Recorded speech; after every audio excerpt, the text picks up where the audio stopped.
Hi, I'm Lucy Steigerwald for Liberty.me, and today my guest and I are going to be talking about country music and libertarianism, which we swear has enough ties together to take up a whole half hour of conversation. My guests today are Seth Wilson of cultwestern.com. Say hi to the people if you want to. You don't have Hi to the people. And also Zach Fontaine, a songwriter and a blogger at rushmorebeekeepers.com. Say hi if you want. People. We're libertarian. Oh, I want to say hi. Good. Yeah, don't boss me around. Oh, I'm sorry. Okay. Yeah. So I guess general open discussion, starting off with libertarian music and lack thereof, and whether we want there to be more libertarian music, or whether it's just invariably going to be, awkwardly earnest ballads about Ron Paul or something like that. I don't know, whichever one of you wants to chime in. Zach, I know you write songs. Have you ever written a libertarian song? I wrote a couple, actually, and I only wrote them I did this songwriting project where I wrote a song a week for a year. And I think the only reason I actually released them was because I was releasing everything that I wrote at that time. And they still kind of make me uncomfortable. I mean, one is like, one is basically just about how politicians are a bunch of liars, not that original, I guess. And the other was, I guess, partly libertarian, but I try to sneak in little things here and there, I guess, as opposed to actually writing political songs, because I tend to hate political music. Is that because it tends to be, leftist, or is that, I guess there's exceptions, but to me, I think it's kind of like the lack of subtlety in political music that's usually the problem. If it can be, yeah, that's the problem. I agree. I want libertarian music, but if it was explicitly libertarian, it would be weird and awkward, and it would be a ballad about Ron Paul. I think the line, right. Yeah, the line is kind of tricky. Isn't awkward earnestness the only emotion you can associate with Ron Paul, though? That's so true, especially with the Iraq stuff. I was reminiscing again recently about, bless his awkward old man heart. Just awkwardly earnest. That is the epitome of Ron Paul. That's a really good point. I can't wait till we get gifts. We can get a gift tattooed on us, because It's Happening is going to be awesome. Every libertarian in the world is gonna pick that one. It's true. Oh yeah, it's gonna be great. All right. So more specifically, I guess, what kind of I could talk about punk, I suppose, but that because that's another very political genre. But country generally we think of as being pretty solidly awful and conservative. That "Have You Forgotten" song that rhymes "forgotten" with Bin Laden. Oh right. Oh yeah. Well, I think country is pretty populist genre, and it's as populist. It's as far left or right as sort of populism runs at that moment in the country's history. I would say it definitely seems to veer right. Think of guys like Johnny Cash and Willie Nelson, who grew up under the New Deal, and so they're, even in the more conservative moments, I don't think Willie's conservative about anything, but even in their more conservative moments, it definitely hews to that sort of New Deal idealism and sort of populism.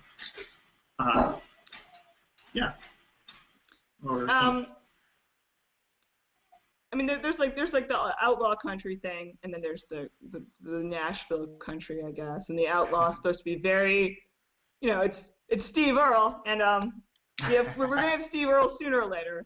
But I'll have a whole segment at the end. To get more specific about libertarian tinged songs, I like to take songs and sort of use them for my own libertarian ends, not pretending that Steve Earle is himself a libertarian, because obviously he's not. But Copperhead Road, one of my favorite songs that I can't stop listening to, it has a great, a story element to it, which which kind of is the great thing about country music. But it involves, it mentions the draft, it mentions war, and at the end it has this implication that some sort of awful confrontation with the DEA is about to go down. Right. I guess. Well, I mean, I think that song's kind of interesting because if you talk about sort of like the more right or libertarian streak in country music, I think that song and that album in particular, because it's a theme album or a concept album of sorts, really sort of hits on the most libertarian current in country music, and that is sort of Scots-Irish mountain people who spent generations always trying to get that much further past authority and wanted to live up on the mountain and do their own thing. And I mean, because he's sort of tapping into that culture, he's tapping into that sentiment. And then I mean Steve Earle, especially back then, was pretty anti-authoritarian. Yeah. Yeah, I mean. You go, Zach. Go. Oh, ahead. I was just gonna say, yeah, talking about that. That same thing about you can kind of find libertarianism in a lot of different music, but as far as like the left, it tends to be like anti-war songs or that sort of thing, or of course not as much in country music, I guess more in the folk genre, or even like Tom Waits' Road to Peace. I think is just a really amazing, chilling anti-war song. But it seems like they're each depending on the genre, they have like the far right tends to have more anti-authoritarian themes, I guess, while the left covers the more sympathetic, like civil liberty ideas. I think that sort of applies. And I guess there's also the question of like, is an anti-authority song, is that libertarian enough? Like, or let's see, Johnny Cash. We've mentioned Johnny Cash. Obviously, he wasn't the jailbird that his reputation sort of the myth built up around him became, but he really legitimately, if you read about it, he was worried about people in prison, kind of cutting edge worried about people in prison, and that was a pretty radical thing even now, and especially back when he was playing Folsom Prison in San Quentin. And then I don't know, thinking of Old Crow songs, I know that they're probably mostly a bunch of liberals, but a lot of their stuff, they have their bootlegging songs, and they have their murdering songs, and then they have something like I Hear Them All, which is a pretty damn peacenik song. I don't know, I guess. I guess I just come back to I want there to be libertarian songwriters like Zach. I mean, who give us libertarian songs, but we don't know it, so it's not going to ruin it for the people who are secretly going to be listening and soaking in the subtle rays of anti-authoritarianism. Right, because you could tell a story that's that could be funny or could be sad, and is kind of based in libertarianism, I guess. I mean, there's definitely plenty of material as far as the drug war is concerned, and yeah, there should. I mean, my friend actually once wrote me an awkwardly earnest punk song that was against the drug war. It was literally my birthday present. It was very nice of him. He's not libertarian. He's sort of a bleeding heart hippie who writes very earnest songs in his own right. Yeah, I mean, because there are people like Remy, who I really enjoy, who does does a lot of stuff with reason, but that's definitely geared towards libertarians. I mean, he has some songs that are just kind of funny, but a lot of the stuff he does with reason are they're definitely for libertarians and something that libertarians will enjoy, and other people might, but yeah, it's geared towards that audience as opposed to just addressing the themes within a normal, non-political song, I guess. I think any song about authority is probably going to have to default to being sort of anti-authoritarian. Just like you can't write, it's hard to write a good song about being happy. It's probably hard to write a good song about being being an authority figure, and Yeah. or in praise of authority. So I mean, just any song, it's naturally going to take that anti-authoritarian song, and it's like Ballad of Joe Biden. That sounds awful. I actually like the Onions version of Joe Biden a lot more than the real Joe Biden. I would listen to the Onions Joe Biden song any day. It's actually just Van Halen too. That's all it is the entire Van Halen duo. Going off of that, Seth, but like the thing is, there are pretty damn pro-authority songs, and I mean, again, that horrible "Have You Forgotten" song, and I can't remember who wrote it. People usually. Daryl Worley, do you say? Yeah. Oh. Did he ever have any other songs? Yeah, he was sort of a mid-tier guy in the late '90s, and really sort of more traditional, and that was really sort of his last. I mean, just as I'm remembering this, I could pull up his Wikipedia and find out differently, but that was really sort of his last big song because the current changed. Sort of the musical taste changed so much after that. Yeah, like Lee Greenwood. I mean, nobody remembers any Lee Greenwood song except for God Bless USA. Yeah. Right. So there is this habit of that kind of song. And again, that horrible song was between 9/11 and the Iraq War, I guess. So it was. I don't know if it was a hit, but I know that Toby Keith and I guess Alan Jackson had their really painful post 9/11 songs. What was that, like Boot in the Ass or whatever? Yeah, Toby Keith had the Boot in the Ass song, but Alan Jackson's of the three. I find Alan Jackson's the most because it does what good music and good art is supposed to do, is take something big and make it personal. And it was just a guy sitting in his house thinking like, oh my God, things are terrible, and I'm watching the kids outside. So I mean, of the three of them, I think that one didn't start macro and end macro. And it's almost better in that sense because it's not, when there are songs that kind of seem to address the nation or try to speak for the nation as a whole, like that makes me really uncomfortable because maybe it's the anti-authoritarian thing. Yeah, unless it's your like. But it's not as appealing. Yeah, and you don't want to listen to it. I just don't. Yeah, you got to be amphetamine Dylan to write like a "I'm Addressing the Nation" song. Right. He's the only guy that could do that. Exactly. Not that I'm saying I know for sure that Dylan was doing that, but. Yeah, but probably. In case he's watching. Hi, Bob. Love you. Hi, Bob. We're your friends. We love you. At some point, I wanted to. Do we have more? I don't want to control this too much or too little. So. Oh no, it's okay. I was gonna say, I think on our like earlier conversation, I had mentioned this, but there's this country singer, Casey Musgraves, that I don't know if you've heard her. I've heard the name a lot, and I've been meaning to look her up just because she's been talked about a lot. Yeah, and she's definitely more in like the pop country type world, but I think she has, I think there's some of that's pretty good, or at least you can get like a couple like really nice songs off an album. She's definitely the closest thing like millennials have to like a traditionalist country. Right. Yeah, because you can hear a lot of that in her music. Yeah. The production is really good. It sounds very country, but it doesn't sound dated. And the lyrics are cool. They're very she's got good lyrics. Yeah. And that's the thing I was thinking about is a song like Follow Your Arrow, which is I think that was like the. No, that wasn't the title song on the album, but it's. There's a second. No, it's the title song. Is it? Oh. No, it's not. It's not. Because same trailer. All right, nerds, focus. Yes. Anyway, sorry. We're focusing.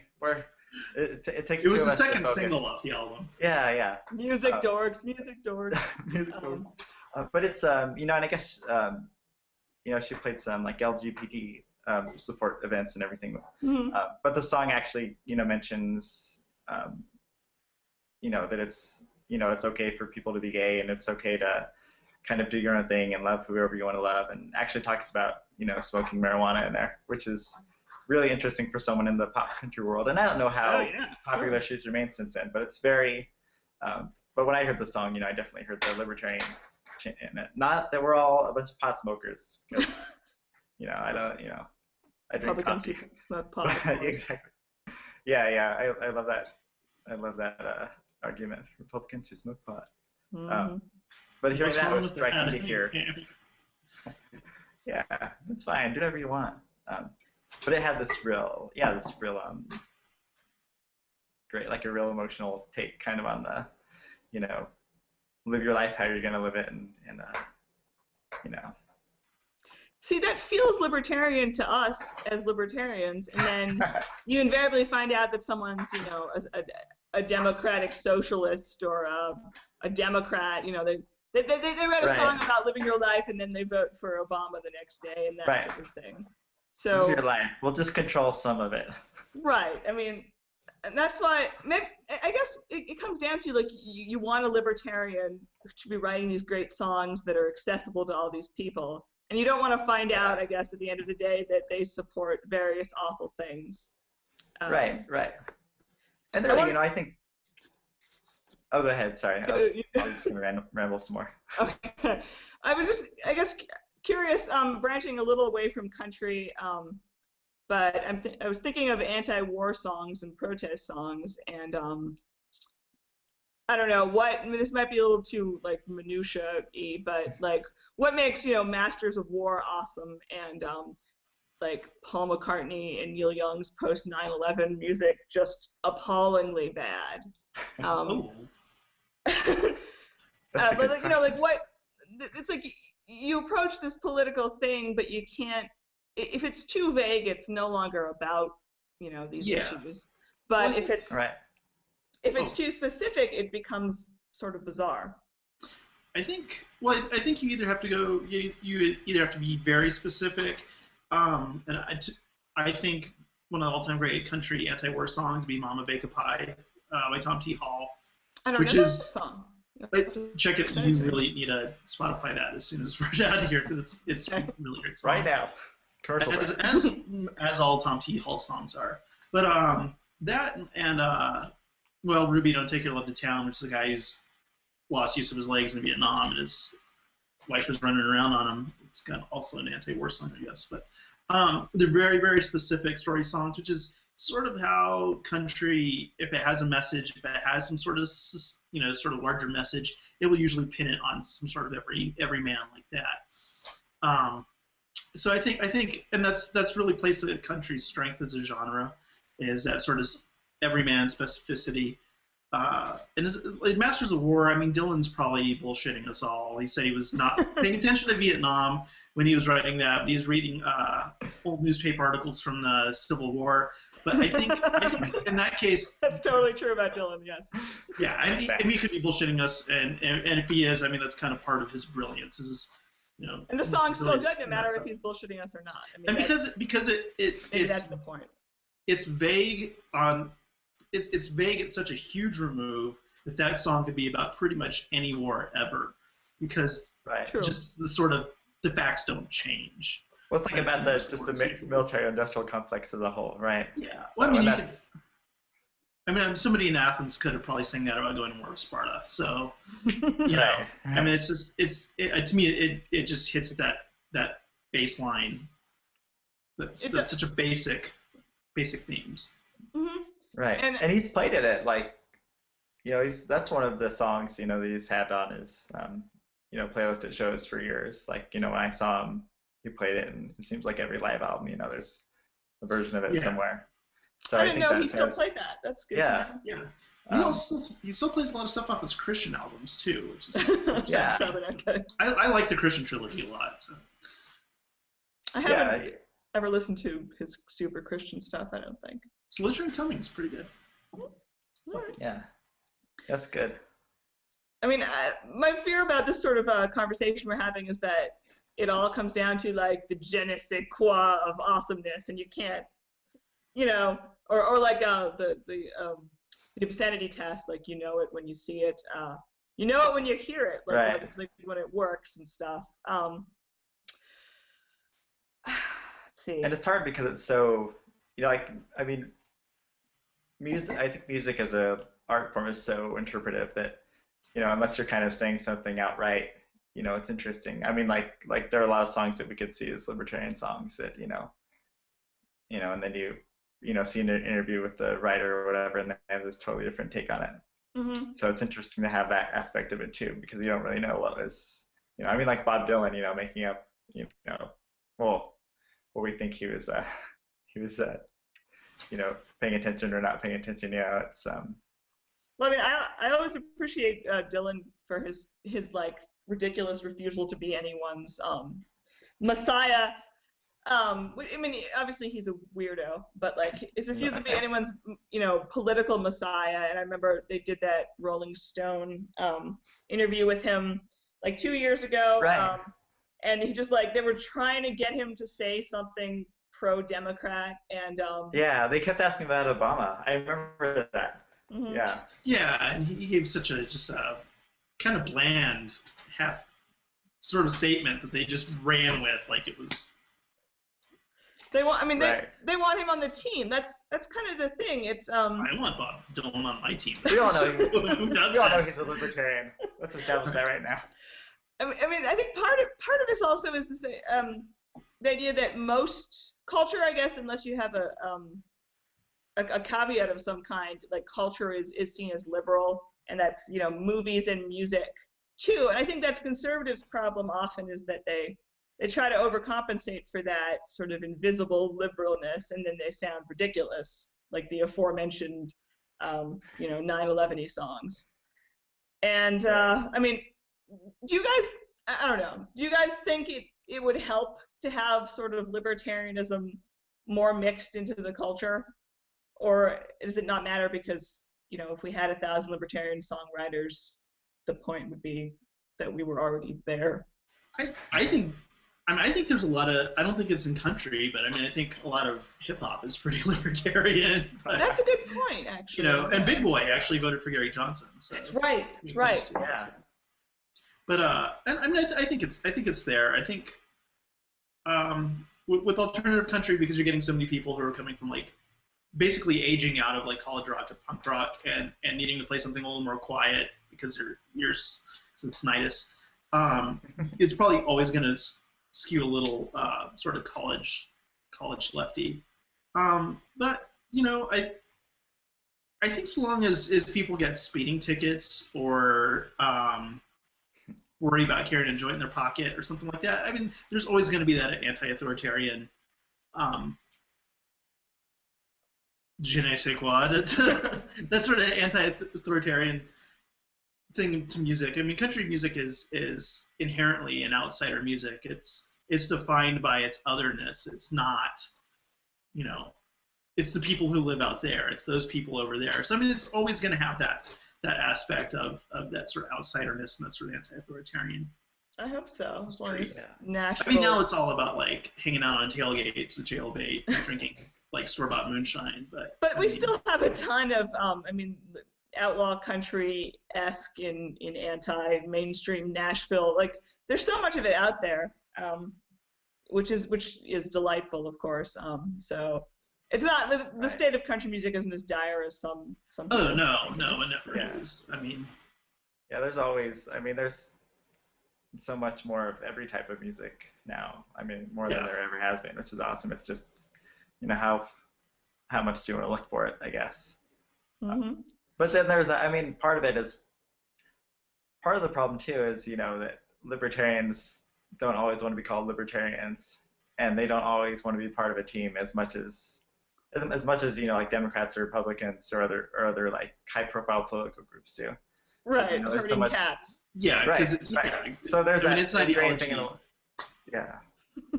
Go ahead, Zach. Oh, I was just gonna say there's that something ingrained in libertarians, which is, which a lot of them would probably disagree with me.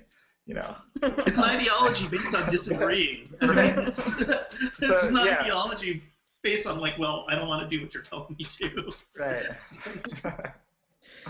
Well, plus, it's gonna really or at least hard for a libertarian musician to play the White House, so maybe that's part of it too. Right. I mean, supposedly Dwight Yoakam's a libertarian. Like, I think the only political statement he ever made was in support of a sort of a minimalist Jeffersonian democracy. It's a good start, Dwight. Good start. Yeah. But I mean, he doesn't do interviews much at all anyway, so which is probably smart. That rebel. Yeah. He's acting like a libertarian.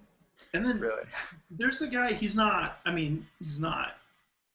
like by the book libertarian, but he's a Canadian guy from Alberta. His name's Corb Lund. And Alberta is sort of like the Texas of Canada, from what I understand. Salt ranches and oil. But he's got songs about like the gold standard and police brutality and things like that. And he's kind of an interesting guy. He's a song about prepping, which I don't know if prepping is inherently libertarian, but maybe not. But I still immediately want to hear that song. So yeah. So and I mean, he's from Canada. He'll say nice things about the national, the single payer health care or whatever. But at the same time, he's deriding fiat currency as being counterfeit, which actually he's putting out a new album, comes out July 1st here in the States. It's Counterfeiter Blues, and that song is about sort of this fiat currency. Nice. We'll put that on your list. Isn't much anymore. Yeah. It's gonna be a good album. So looking for an introduction to that guy. That's the way to go. So I guess I have two more queries. Did you guys happen to read that alternate story that I sent around and also was tweet rolling my eyes about? Yeah. For the people at home, let me recap for the people at home. This entire entire alternate piece is basically, I was in Trader Joe's and I heard "Under My Thumb" by the Rolling Stones, and in the wake of Elliot Rodgers' gun massacre with misogynistic overtones, I decided to complain about it, and then they told me no one ever complains about it, and the end. It was a very strange, I mean, it was very inane, but it also sort of brought up, these questions, like songs about bad things, which is so country music and so blues as well. I guess, murder ballads and all that sort of thing. A general query, I guess, both, do we need to stop being political, like when we feel the urge to write alternate stories about, the Rolling Stones being terrible, or is this, sort of the tolerance of libertarianness of music? I don't know. I'm trying to get to a point here, but do you guys have? I just want to know who in this day and age is surprised that the Rolling Stones are kind of sexist and shitty, and their sort of interrelations with women, right? I mean, if I wanted to hear someone talk about holding a girl's hand sweetly, I'd be listening to Beatles, and I don't listen to early the Beatles. Beatles, yes. Yeah, early Beatles. Not Maxwell Silverhammer. Put Seth on the list. Yeah. I loved Maxwell Silverhammer when I was 10, which is kind of creepy in retrospect. Right. Well, see, there's another one that, it's this cutesy song, and that's such a strange, of all the songs you hear and think oh, this is horrible and inappropriate in the wake of this, tragic incident. Under My Thumb is such a weird one because it's so, the lyrics are silly. Sure, it's a mean song, but it's silly, and I don't think anybody, and before I read them today, I don't even know if I knew what half of them were. Mm-hmm. And now that I do, I don't know that it makes any difference. It's just a silly song, and I don't think it's gonna, it's not gonna incite anybody to violence, which I think is apparently seems to be the implication there. I don't even know if that's the implication. It's more it's insensitive, maybe. Yeah, it's it wasn't even bold enough. Mm-hmm. Yeah. It's Under My Thumb is so vague. If how does he have this woman under his thumb? To me, it's just dumb. And the thing, the Rolling Stones, especially in that period of time, is they're just copying Muddy Waters and Slim Harpo and all those guys as hard as they can. And it's I hate to tell you this, but old blues guys, not that nice to women. Old blues women, not that nice to women. So.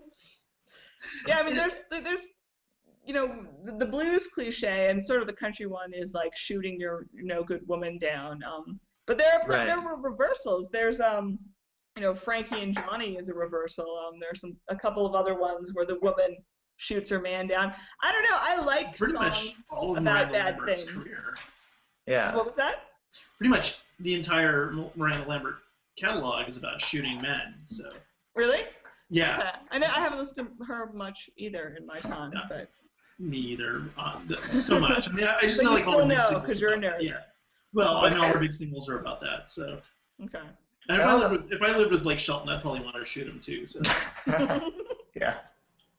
I mean, but I like songs about bad things. I made an entire Spotify playlist about murder with a little suicide mixed in. I listened to it.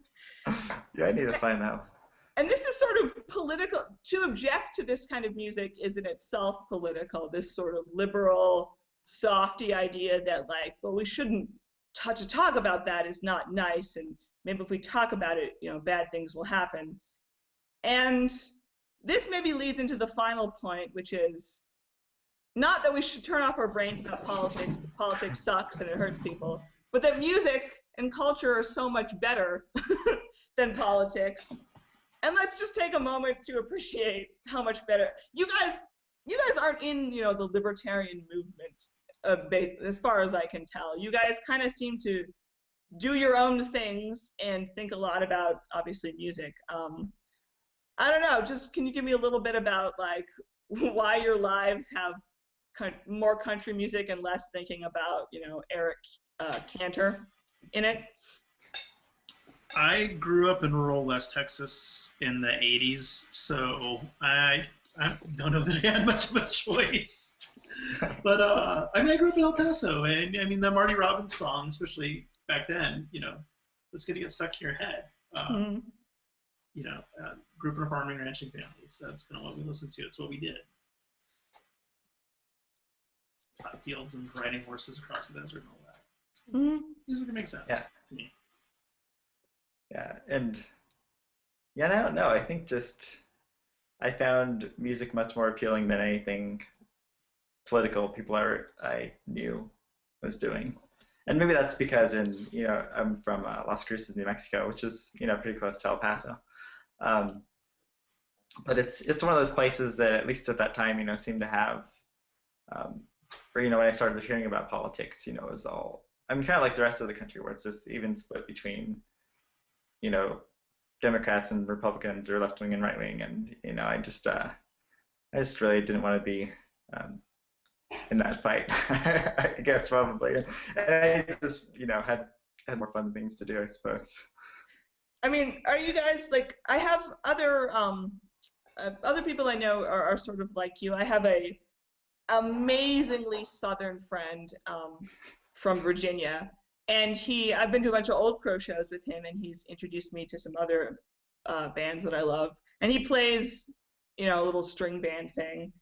And he calls himself a libertarian. It's not like he hasn't heard the word, but, he just sort of lives a libertarian life, and, avoids certain laws and, doesn't murder people because he doesn't want to and that sort of thing. I mean, are you guys Are you libertarians because you're not interested in controlling other people, and that's sort of it?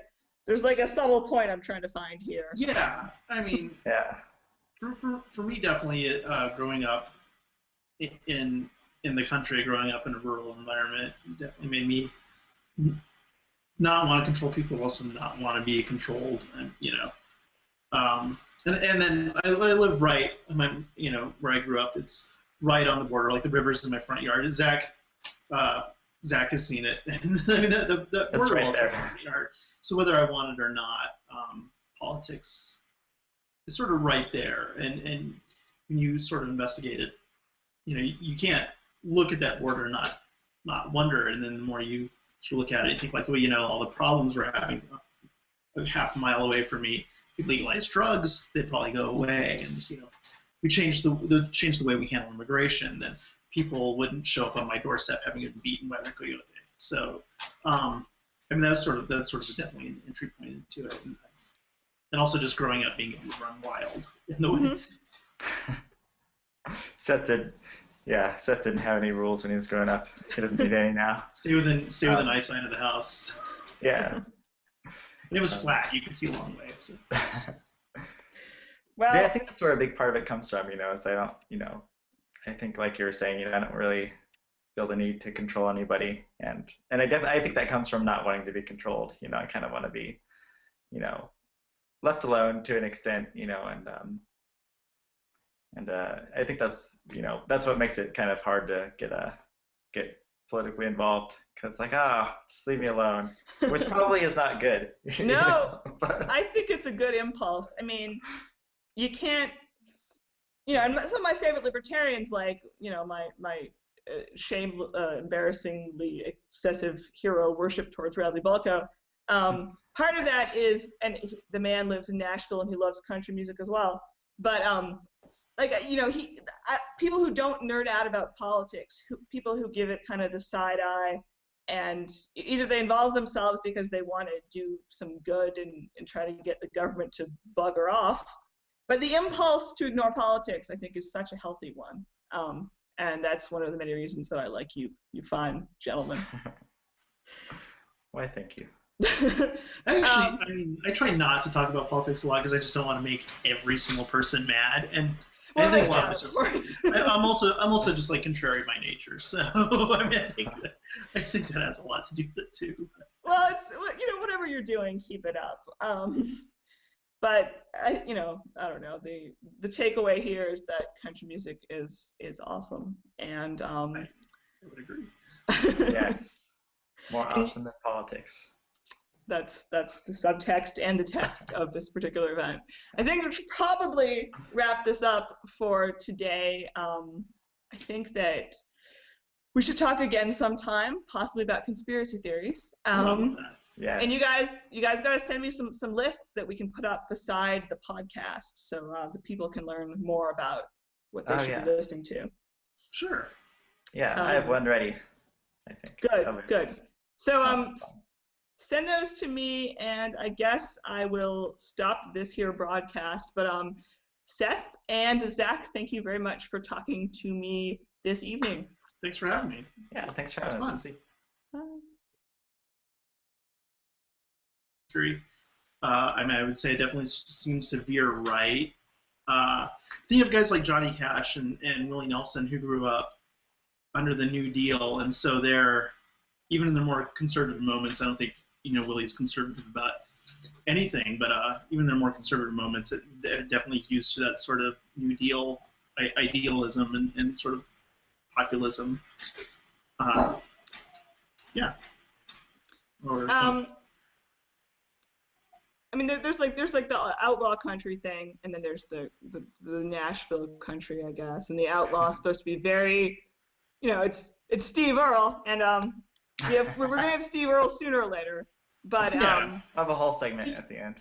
To get more specific about libertarian tinge songs, I like to take songs and sort of use them for my own libertarian ends, not pretending that Steve Earle is himself a libertarian, because obviously he's not.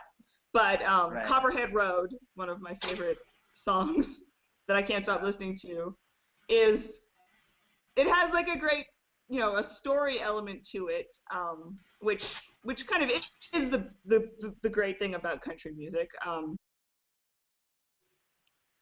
Hi, I'm Lucy Steigerwald for Liberty.me, and today my guest and I are going to be talking about country music and libertarianism, which we swear has enough ties together to take up a whole half hour of conversation. My guests today are Seth Wilson of cultwestern.com. Say hi to the people if you want to. You don't have Hi to the people. And also Zach Fontaine, a songwriter and a blogger at rushmorebeekeepers.com. Say hi if you want. People. We're libertarian. I want to say hi. Good. Yeah, don't boss me around. Oh, I'm sorry. Okay. Yeah. So I guess general open discussion, starting off with libertarian music and lack thereof, and whether we want there to be more libertarian music, or whether it's just invariably going to be, awkwardly earnest ballads about Ron Paul or something like that. I don't know, whichever one of you wants to chime in. Zach, I know you write songs. Have you ever written a... Isn't awkward earnestness the only emotion you can associate with Ron Paul, though? That's so true, especially with the Iraq stuff. I was reminiscing again recently about, like, bless his awkward old man heart. Just, yeah. Awkwardly earnest, that is the epitome of Ron Paul. That's a really good point. I can't wait till we get gifts. We can get a gift tattooed on us, because It's Happening is going to be awesome. Every libertarian in the world is gonna pick that one. It's true. Oh yeah, it's gonna be great. All right. So more specifically, I guess, what kind of I could talk about punk, I suppose, but that because that's another very political genre. But country generally we think of as being pretty solidly awful and conservative. That Have You Forgotten song that rhymes forgotten with Bin Laden. Oh, right. Oh, yeah. Well, I think country is pretty populist genre, and it's as populist. It's as far left or right as sort of populism runs at that moment in the country's history. But it involves. It mentions the draft, it mentions war, and at the end it has this implication that some sort of awful confrontation with the DEA is about to go down. Right. I guess. Well, I think that song's kind of interesting because if you talk about sort of like the more right or libertarian streak in country music, I think that song and that album in particular, because it's a theme album or a concept album of sorts, really sort of hits on the most libertarian current in country music, and that is sort of Scots-Irish mountain people who spent generations always trying to get that much further past authority and want to live up on the mountain and do their own thing. And because he's sort of tapping into that culture, he's tapping into that sentiment. And then Steve Earle, especially back then, was pretty anti-authoritarian. Yeah. Yeah, you go, Zach. Go. Oh, go ahead. I was just gonna say, talking about that. That same thing about you can kind of find libertarianism in Libertarian song. I wrote a couple actually, and I only wrote them I did this songwriting project where I wrote a song a week for a year. And I think the only reason I actually released them was because I was releasing everything that I wrote at that time. And they still kind of make me uncomfortable. One is like, one is basically just about how politicians are a bunch of liars, not that original, I guess. And the other was, I guess, partly libertarian, but I try to sneak in little things here and there, I guess, as opposed to actually writing political songs, because I tend to hate political music. Is that because it tends to be, leftist, or is that, I guess there's exceptions, but to me, I think it's kind of like the lack of subtlety in political music that's usually the problem. If it can be, that's the problem. I agree. I want libertarian music, but if it was explicitly libertarian, it would be weird and awkward, and it would be a ballad about Ron Paul. I think the line, right. Yeah, the line is kind of tricky.